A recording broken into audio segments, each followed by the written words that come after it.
All right. Welcome, welcome. Really excited about today's conversation. We're going to be talking about DEI and international development. I am so excited to have this amazing guest to talk about this. Not only is he a DEI expert, but he's also someone who works within the development space. And I thought that this would be just a very interesting conversation to have, especially based on where we are right now in the world. So for those of you who are joining us, thank you so much for joining us. You could be anywhere this Friday. So it's Friday afternoon for me. It might be morning for you, might be evening for you. So thank you so much for joining us. I know you could be anywhere, but you're here with us today, and we really appreciate it. I think straight off the bat, one of the things I just want to make sure that I mention is that we all might have different ideas, different opinions about this topic, and that's okay, right? This is just meant to be a conversation where we come together, share our thoughts, share our perspectives, and maybe leave with some new perspectives as well, right? So just want to set that intention. I also want to set the intention that this is a room for you. So if there's something that you want to share, please feel free to raise your hand. I'd love to have you join us on stage. If you have a question, if there's some experience that you would like to add. And I also would love to have you react, right? I can't see your face. My guest, Tayo, also can't see your face, but if something that he says resonates or you want to react in some way, please feel free to use the react button. All right, so without further ado, I'd love to invite Tayo to introduce himself and tell us a little bit more about what he does. Tayo, thank you so much for joining us this Friday. Who are you and what do you do? Well, first of all, thank you for having me. It's a real honor and a pleasure. So I am excited to do the following. I know a lot of us here have some interest in diversity, equity, and inclusion. And so as I'm introducing myself, I'm going to start from the lived experience perspective. I am a Nigerian who grew up on 5 countries and 4 continents. And the first decade of my life was spent in and out of several military regimes before we transitioned to civilian rule. And then my father's job as a diplomat began to take me to different parts of the world. So I grew up on 5 countries and 4 continents. That was where my so that was before, but it's still really impressive to hear. no, I appreciate that. But interestingly enough, I always start there because that was what sparked my interest in social justice and just figuring out the inequities of the world. Having your first experience be one where you are witnessing the amazing potential of the several groups that you're surrounded by, but also constantly aware and vigilant of what not to say. Mm-hmm. And so as my father's job began to take us to different parts of the world, I began to experience what it was like to be Black on 4 continents. And that further deepened my systemic oppressions, systemic systems of oppression and suppression. So I became what I call a cultural translator. I've been a DEI consultant for over a decade, and currently I head the DEI function at a global nonprofit called Windrock International. And a lot of my role is the same sort of thing, making sure we dismantle as many systems of oppression and suppression anywhere we are. So this little lived experience and professional experience background there. Yes, thank you. Thank you so much for that, Tayo. And maybe before we continue, those of you who are listening that maybe work in the development space, can you just let us know? It's just a quick reaction. You're welcome to put a thumbs up, clap. Let us know. And those of you who will be listening to the recording, just let us know with a comment as well. Just leave an emoji. If you are working in the development space or looking to work in the development space, it just would be nice to know a little bit more about those of you who are in the room. So, Tayo, let's get into it. I know I sent you more statements than questions necessarily, but let's start at the top here. Is DEI relevant in global development? And I think this question is so interesting and very timely for me as well, because recently an international school reached out and wanted me to do some work with them in a somewhat related space, right? And there's this sort of idea that because something is, an international school is, multicultural, that, DEI isn't relevant, right? So in global development, because it's multicultural, people come from different places. Some people feel like it's not relevant. I'd love to hear your perspective on that. Absolutely. With anything international development, international, relations, even, it's, I really like to look at it right now from the lens of decolonization. So when you think Yeah. about the decolonization of it, it's understanding where to question and unpack the structures of power. It really is about how the redistribution or distribution of power is being spread, how we spread the money, and what hierarchies we are then saying in our approaches. Systemically and historically, a lot of times when you've had anything with the word international there's always been this sort of unspoken hierarchy where the global north, a lot of North America, Europe, all those things are coming to save the global south. And when you reframe it, the reason why I think it's needed, you start to look at it like, hey, this is actually a partnership here, and it's not something that means you're better than us. It's about how we empower the people that we're working with to make sure that more voices that have been marginalized are actually being paid attention to, and not you telling the voices that have been marginalized that this is what they should do because you don't have that lived experience. And that was why I started introducing myself with my lived experience, because a lot of times people will ask me to introduce myself, and I feel like if I don't give enough context of Hmm. who I am and where I come from, it'll be hard for you to fully appreciate the professional experience. It's the same sort of thing in development work. You have to look at it from a lens of how am I approaching the power? How is the system? Who runs the system? Who distributes the money? Who distributes the power? And what is being said behind that? Do I feel like I'm better and I'm saving someone? Am I really getting enough voices to make sure that I know what's happening before I make a unilateral decision that's going to affect multiple people? And all those questions come into play. So, to your larger question, it's absolutely needed because we need more voices heard. We need more voices heard, rather. Yeah. So yeah, yeah. Great. I love that. And I think I saw there's someone who's reacting to you in the in the audience. I appreciate that. Thank you so much. And just once again, for those maybe who joined a little bit later, you are more than welcome to raise your hand to join us on stage, to share your perspective, to share your experience. But appreciating the reactions, it's always really helpful to see when something lands or something resonates. So thank you so much for that. No, pleasure. It's good. I always enjoy seeing those heart emojis and the claps. Yes, it's helpful. It knows we're being heard, right? That this is working. This Yeah, technology is working. it's working. Yes. So, I mean, you actually jumped to one of the topics I had here, which was, what does decolonizing development mean? Day to day, what can this actually look like?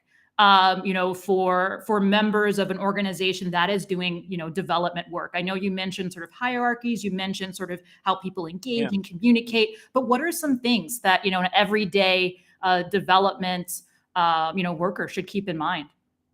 So it's a great question. I think we all need to investigate the feedback mechanisms we have, right? Hmm. So, how are you collecting and gathering information? A lot of times when policies are made, they're just made from, hey, this is where we are, just who we are as a company.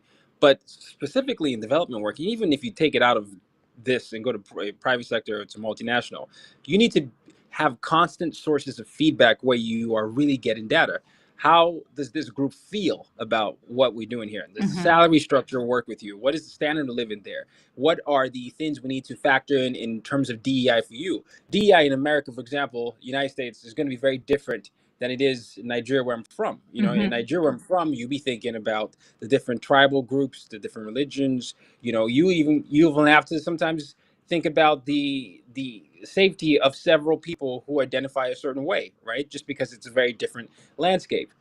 And if you approach it from just the US based lens and you create policies based from, US or Europe, there's that danger again of not having the voices that you need to protect be protected because you've looked at it from that lens. So if you can work on that feedback mechanism, hey, how can I constantly gather piece of information that it relates to your safety, relates to your expression of self, and then allows you and empowers you to do your job more, you're going to find that those barriers are going to be dropped a lot more. Yeah, no, I love that. And recognizing, like you said, I think that's a hard thing for some people to consider that DEI, right, and some of these other frameworks that we use, right, whether it's DEI, I can even think about other frameworks that we use within leadership and culture, that it needs to be context specific. And that's not something we always keep in mind. We tend to just pick something up and sort of drop that model in a completely different context and country. 100%. The context plays a role entirely in how someone gets seen. When I was saying earlier that I've grown up black in 4 continents, even the concept of blackness means something different across where I've grown, right? Yeah. I've been in places where people were afraid. I've been in places where people were intrigued and followed me for different reasons, right? And so understanding what that lived experience and exposure means is going to be critical for anyone who is in this role. And it's not even just the responsibility of the DEI director or the CDO, it's the responsibility of anyone who's decided to work here and to lead an initiative. So if you win a grant, you win a project, and you're supposed to go to said country, what are you doing to ensure that in this country you have the right voices who can not only lead projects here, so you can localize, and you end up being the partner as opposed to you going in there saying, of course I got the grant, I'm going to go save everyone. When you do that, it's just, you're just going to miss so many important decision makers that could have aided your project and made it actually more sustainable. Yes, you can't see me, but I am nodding my head. And I'm sure some of you listening are also nodding your head. Once again, really appreciating the emojis and seeing what resonates. And once again, just want to remind everyone that you're welcome to raise your hand and ask a question if you have one. So, Taya, one of the first things that comes to mind when I think about the development space, and so I will say, a little experience working with the development space. And one of the things that comes to mind when I'm thinking about, especially equity is, about pay scales and compensation. I'd love to hear your perspective on this because I feel like that was one of the things I had a really hard time with in terms of being in that space. I've had other conversations with other really good friends that work within the development space and have shared their perspective as well. But Tayo, I'd love to hear your thoughts. Pay scales and compensation inequality. What can we do better, or what can be done? Should anything be done? Right? I Yes. hear your perspective on that. Yeah. When it comes to pay scales and equity, it's just important actually to make sure it's transparent. Okay. And you also need to educate people on the pay scale. So if you look at the pay scales currently, a lot of times when you don't have the information public or any of those things, there isn't any source of accountability, one, and there isn't a check and balance to make sure that across people of color and people that are, that identify as white, there isn't any disparity there. But even in addition to that, the concept of educating people on how people got to a certain result and what qualifies for promotion and what qualifies for such and such is going to be so critical, because then it allows every hiring manager, every division, everyone that promotes to basically say, well, this person met the criteria that we publicly put out here. There's no reason for that person not to be paid this amount. And based on what we said, you can do that. Then you think about the standards of living across the different places. You have some people working in different parts of the world where standards of living is completely different. A lot of times when I've been in these discussions, they'll tell you that the reason the pay gap is so wide is because someone lives here in Switzerland and someone lives here in another country, so it's different. But that information is not privy to everyone. And so it creates this sort of dynamic where people have narratives that are either true or incomplete. And you can get ahead of that by saying, this is what we pay, this is why we pay, this is how we got here. You can have your pay or pay scale or anything disputed based on this, and we'll correct it based on what we said here. And there's always a review. It's visible for everyone. So I'm always a fan of accountability. And I think a lot of times in the systems, we sort of just hoard it and keep the information private, as if to say, if it's public, it's going to expose us or something like that. Yeah, that's fair. So from your perspective, a huge part of it's just that transparency piece. And that's not something you necessarily see a lot. I think the transparency is going to lead to more accountability. Right. And so if you're making something more transparent, a lot of the inequalities and inequities are going to have to be measured by checks and balance. And so if something was bad before, you'd be like, well, is it? what are we supposed to be doing? Yeah. Based on what you said here? Because I've been here for 5 years and I don't know. Yeah. So yeah. No, I love that. I think that's a really great point, right? Recognizing that, yeah, by sort of hoarding that information, it is difficult to sort of point out those inconsistencies, point out, hey, this doesn't necessarily make sense, and maybe it doesn't even align with that organization's values, right? What they say their values are, the mission, and those pieces as well. 100%. And you think about the distribution of power here, right? This is a form of power. Mhm. It's that if I have information is always part of any power dynamic. Whoever has the information has a lot of power. All right. They always say knowledge is power. We're not in Nigeria. We say knowledge is power. So, so when you think about how you distribute information, and you think about who has access to that, that level of transparency and accountability does so much for the morale and the psychological safety of the people you're working with, because they know you're living up to the ideals, and they know that they can question the status quo without any punishment, which is a Mhm. big part of that psychological safety piece that a lot of people feel. Yeah, yeah. And I think that's actually a really, really great segue to my next question, right? So we started off talking a little bit about decolonizing development, and a lot of that had to do with the feedback systems, and thinking about where information's coming from, right? And I think that leads very nicely to this conversation that we just had about compensation and how a lot of this inequality exists because those feedback mechanisms might not be there, or the information is just not available or shared. But this next question I have here is really thinking about that psychological safety as it relates to individuals. And Yeah. once again, with the little experience I have working in the development space, one of the things I did see was sort of a distinction between sort of having what, lack of a better word, like locals and those who were considered expatriates within the same space, within the same team. Do you have any thoughts from your perspective and sort of DEI lens around managing between sort of locals and expats, creating that psychological safety that you referred to? And, also, we can even bring in some of those feedback mechanisms that we spoke about earlier as well. No, I mean, you hit the nail on the head. So, first of all, feedback mechanism needs to be included everywhere, especially Hmm. in development. You need to have an internal comms structure that is really, systemized. What's happening in the field versus what's happening in the headquarters versus all that. Everyone needs to be able to know how their role plays a role in anything that is won or grant or project that's being worked on. When you think about expats and locals, I there's an inherent bias that everyone needs to work towards. Yeah. And I saw my father was a diplomat. A lot of times, this concept of someone going to another country, you can see it where there's a sense of superiority. Where no, I'm here, I'm doing this. I came Hmm. here.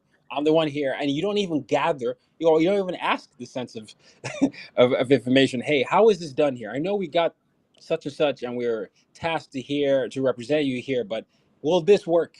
That question, will Hmm. this work? Hmm. It's such a simple question, but there's so much pride behind that question that many people don't ask. Will this work? When someone says, well, it will work here but not with this group, and I'll tell you why it doesn't work with this group, because there is a huge distrust amongst these particular individuals. But how, if you can get them this, they will like that. This person, it could be something as simple as this person likes Manchester United or enjoys this. If you create something like that, that person will be more able to listen to you. Or Hmm. even understanding cultural context, where some people prefer to know the people they're doing business with, so that means they trust the person. They want to take that person out to dinner so they can say, hey, you're a good man or you're a good woman. That is very different from how some people do business, where they say, well, we signed the contract, just do the job. So Right. if you're thinking about the different contexts of how people relate, that comes from those regular conversations. And so something that my father and people will do when you're diplomats is you go in there, figure out who the influencers are in each community, have meetings. This is proactive, right?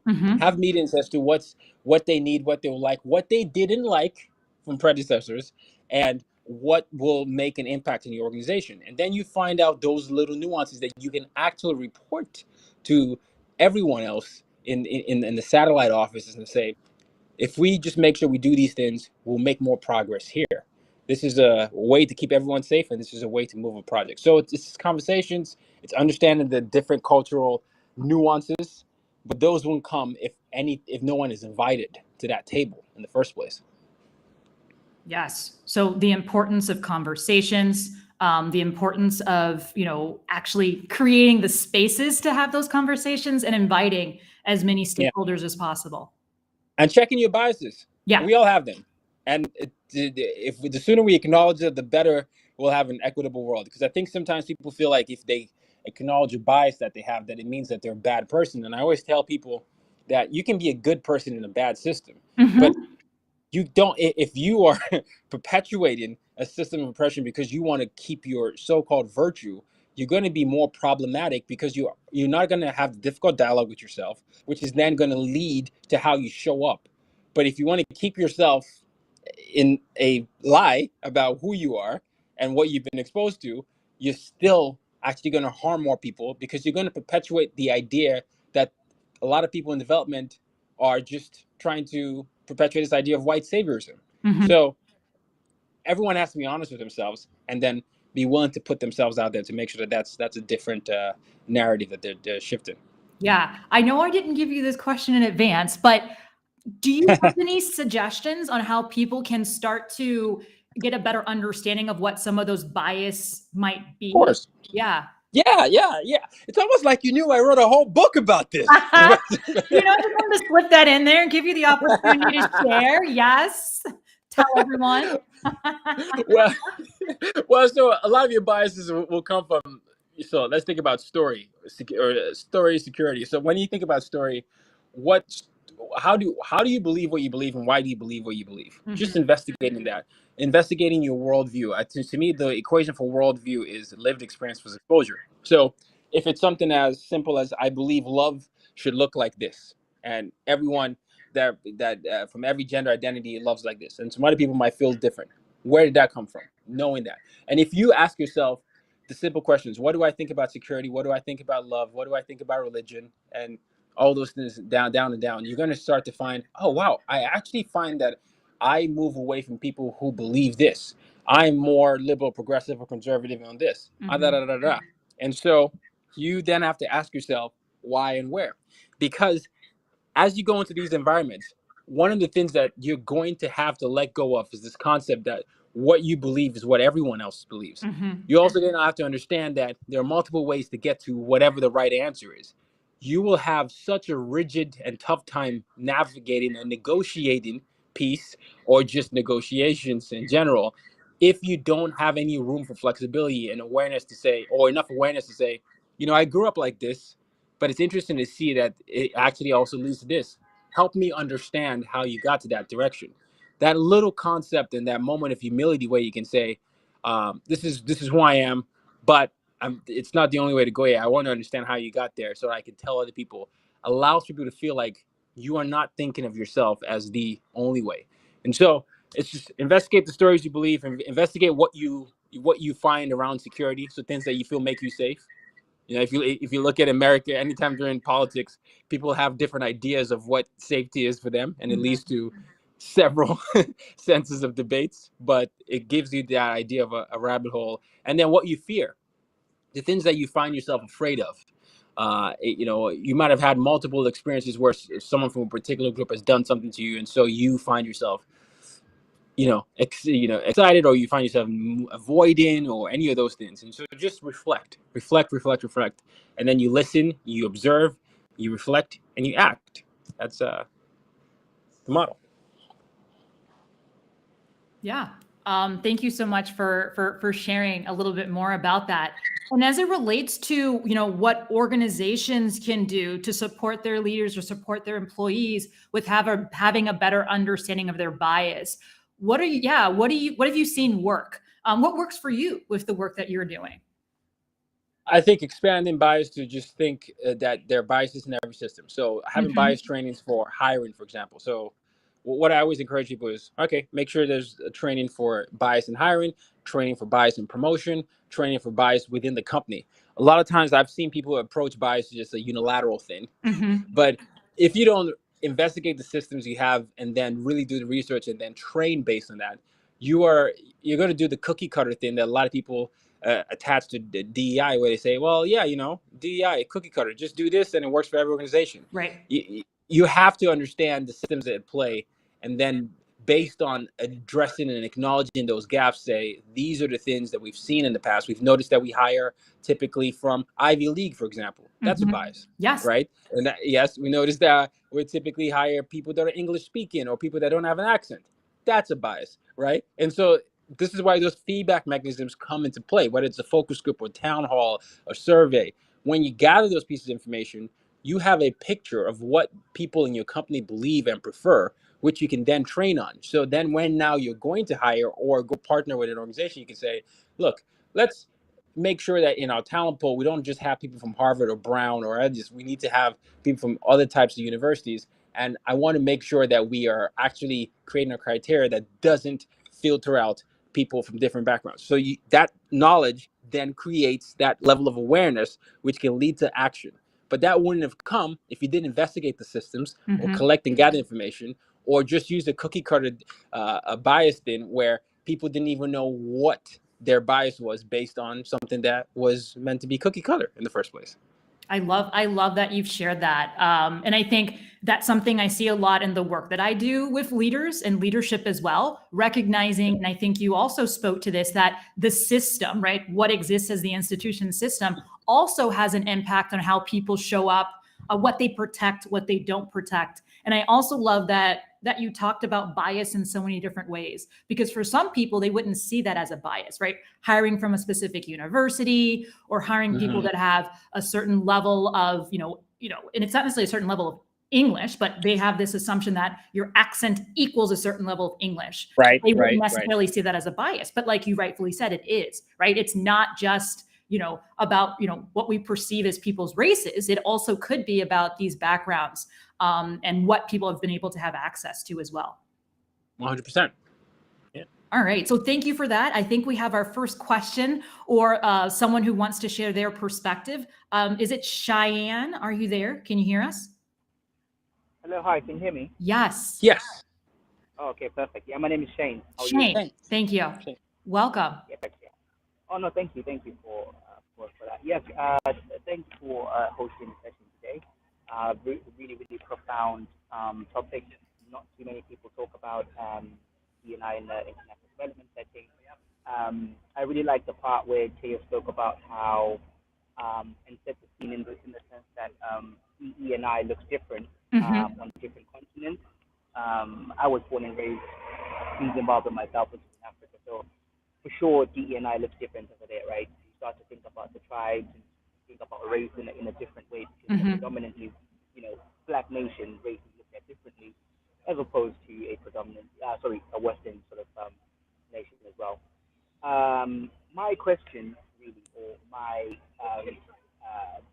train of thought is around, I really want to hear people's opinions and people's views about how the lack of entry-level positions,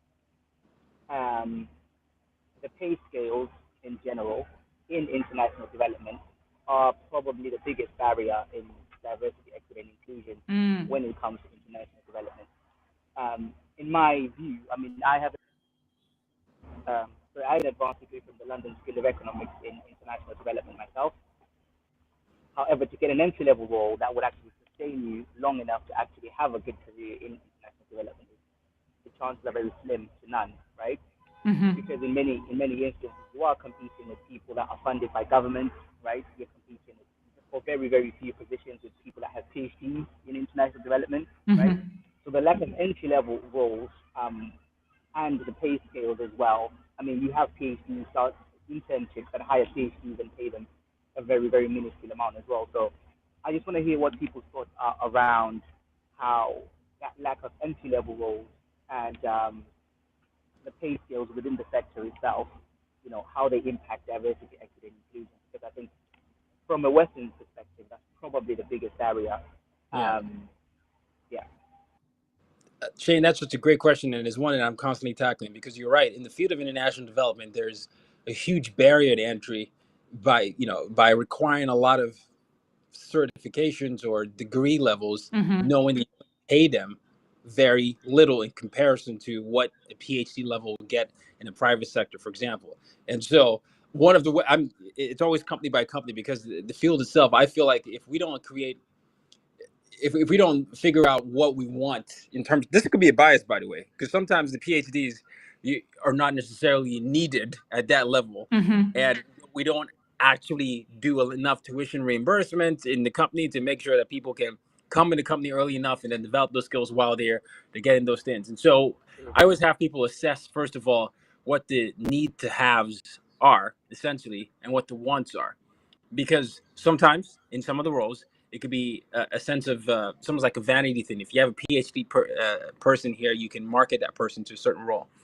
I would challenge people to reframe that level of thinking and think about what they can actually get in terms of skill set and experience. How can you filter and factor skill sets in the job, the requirements and job description, and how can you get people early enough at schools? And so one of the things I'm working on is partnering with universities at very entry level positions where we work with faculty, we work with professors, and we work with curriculum developers, where we have expert speakers from the company itself to say these are some things to be thinking about. If you want to get these types of roles, these are the hands-on experience that we would like to have, and having that be the substitute for the PhD, so that you can actually get in the field while you're getting your education, as opposed to having to get your education and then come in the field. Because this is the other thing I've noticed.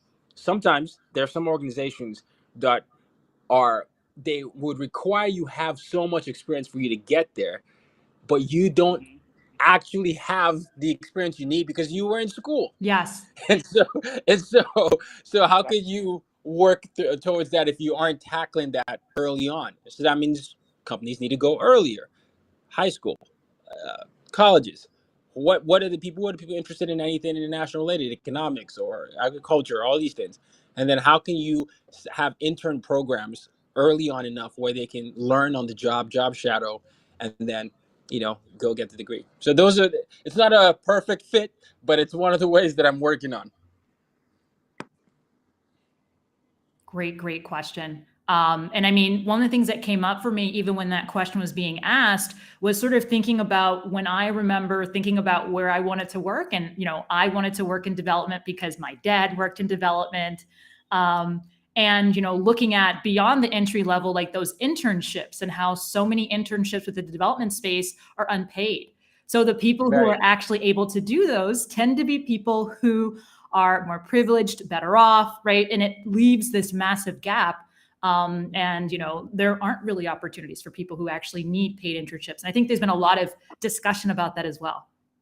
100%. And that's a great point. So the system there, if you have privileged or well-off people already in positions to be able to take, extra time to go or travel or move and not care for family, then the people that in the workforce look a certain way, right? Yes. And so then it really requires a lot of thinking about how you can start early enough to recognize and show people that this is a potential career path, and this is how they will be compensated. And so that means in whatever budget forecasting, if you're gonna bid on a project or bid on anything, there needs to be a certain amount set aside for fringe, where you can say we are going to compensate. This is going to be for our interns, and this is part of our talent development program, and this is a division that we have a priority on. But it really takes a company taking that as a priority. Yes, it really does sound like, that's something they need to take on. And once again, to me, I always love to bring it back to what is that company's value, those values they have. If they value things like transparency, honesty, they think that, people should get something in exchange for their hard work or what they're doing. The hope is that the way they're showing up and the programs they have reflect that as well. 100%. You're right. All right.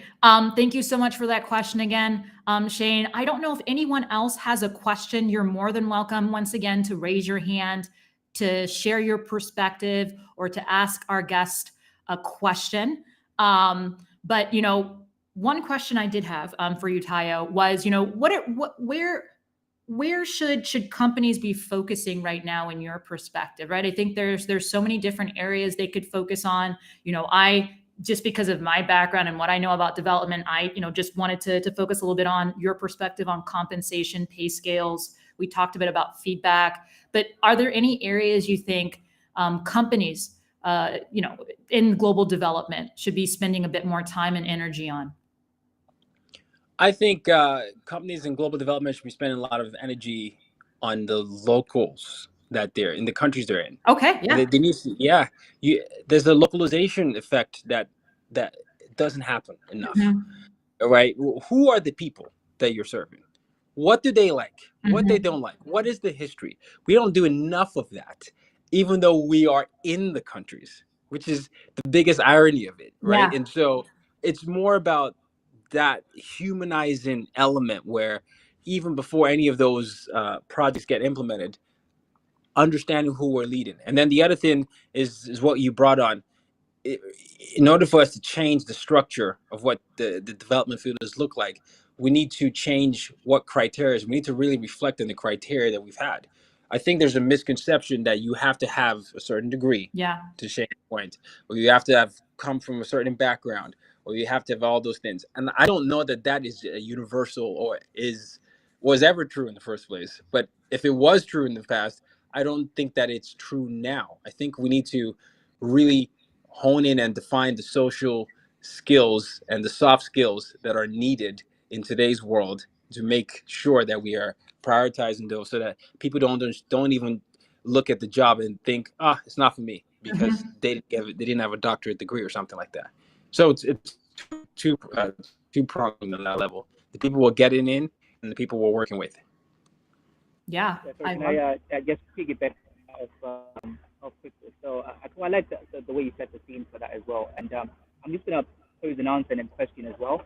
I absolutely think companies should focus on visibility as because I mean, what does an international development firm look like, right? Mhm. Is it Yeah. a charity? Is it a multinational? Is it a is it a private sector actor? Is it government, right? So I think a lot of visibility in what it actually looks like. And so my question again would be within that answer would be, how can these firms, make themselves more visible, especially like, say on a local level as well. I mean, no, I mean, it is it's the magic question. It's. I think it's all about intentionality, though, Shane. Right. So, if if if you're going to go to a local level, if you're going to make sure you live into your values, like was said earlier, it's then, hey, as part of this, we want to make sure that as we begin this project, we are getting introduced to who the influencers are here, or could I get there, could I travel there ahead of time so I can meet the people that will be leading the project and they be partnering on with, and then could I have, I don't know, a meal or something with them just so that I can get a larger scale. And again, that's intentionality. It's really about the tension of showing up, because if you show up one way, depending on how people from different cultures relate to power, you're not going to get any answer. I Mhm. grew up partly in Nigeria. You don't say anything to your elders. If you say something to the elders or anyone that is in authority, it's seen as disrespect, right? But if you invite someone and say, hey, look, it's actually okay. You can push back to share all that. That's fine. We actually want that. You start to break down the ice where people start to give you that feedback that you're asking for a lot earlier. And I think a lot of times in national development, we don't do enough cross-cultural training Mhm. to understand that not everybody, likes to be called by their first name. Some like to Yes, go by sir or ma'am. that's Some a like to big go by that. one. Yeah. So just knowing that power dynamic and how it's distributed is so important, because you could have so many answers in rooms where people feel like, well, I never was taught to say anything, so I'm not Mhm. going to say anything, even though I know it's wrong. So, yeah. I think that's a really great point. I mean, I've seen firsthand how people shut down based on how you're introduced, how you engage. I've even been in situations where, as a woman, I can't, even shake the hand, right, Right, of that right, right. individual. And knowing that, luckily, it was something I was prepped for. I was told beforehand, but that business meeting could have gone really bad. Right. If I didn't have that information, I didn't have people working with me that prepped me properly for that conversation. 100%. But yeah, that's what I believe. Yeah. All right. One last call to all the lovely individuals in the audience. Does anyone else have any questions, or anyone else want to share their perspective, even on any of the questions that were asked previously? Please feel free to raise your hand. We'd love to have you on stage.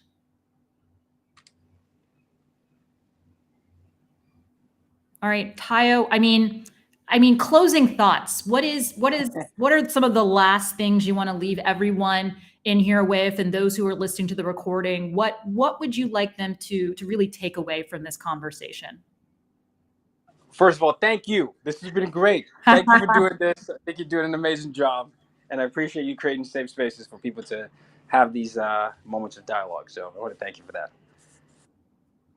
And in terms of last words, I think it's just a lot of times we overcomplicate things Mhm. that are simple, and we misunderstand the difference between simple and easy. So something that is simple, for example, is humanizing each other. Right. When we were in school, when we were making sports teams, there was the concept of understanding each person's skill set so that we can succeed as a unit.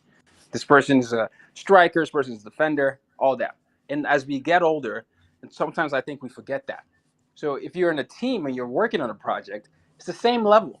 How do you gather information to know who what this person's strengths are, weaknesses are, areas of opportunities are, and how can you work in tandem to make sure that you are simultaneously working towards the bigger goal as well as the small goal. Think in our development field and any other work, when we think about DEI, it's usually this crab in the barrel mindset where if you take something from me, I'm gonna lose it. Right. And it's not how can we expand the table. So if we think about the simple things, remember humanizing, and then if you think about the easy side, it's easy to say something, but it's harder to live out what you said. And Mhm. so if you want to actually have equity be something that's a lifestyle, you need to live out to the simple values that you've set, and then continuously do what you've always known to do, which is to make sure you're humanizing people and keeping the big picture in sight as well as the small picture. So, yeah. Well said. Well said. If everyone could please show Tayo some love with just a quick reaction, we'd love to see some more applause in the audience. Tayo, I'd also love to give you an opportunity to share how people can get in touch. And please also share more about your podcast and your book as well. Okay, well, thank you. So my podcast is called As Told by Nomads, and that's heard everywhere podcasts are told. The book is called Use Your Difference to Make a Difference, and also, yeah, sold everywhere. And yeah, if you search Tayo Rockson, TayoRockson, I'm pretty easy to find. So far, I haven't found any other Tayo Rockson, so I'm still looking. Well, But yeah. Tayo, thank you so much. I think anytime I have a conversation with you, not only is it a lot of fun, but I feel like I learned so much. I think that based on the reactions we got from the audience, they all learned a lot as well. I'm really excited to hear what people also have to say after they watch the recording. Thank you so much for joining us. I guess it's your Friday morning. I appreciate, that you've spent your Friday morning with us. And just thank you so much always for being open to share your perspective and more about your work. My pleasure and duty. Thank you all. Thank you, everybody. Thank you. Thank Bye. you. Bye. Thank you all so much. Enjoy the rest of your Friday and have a great weekend. Bye, everyone.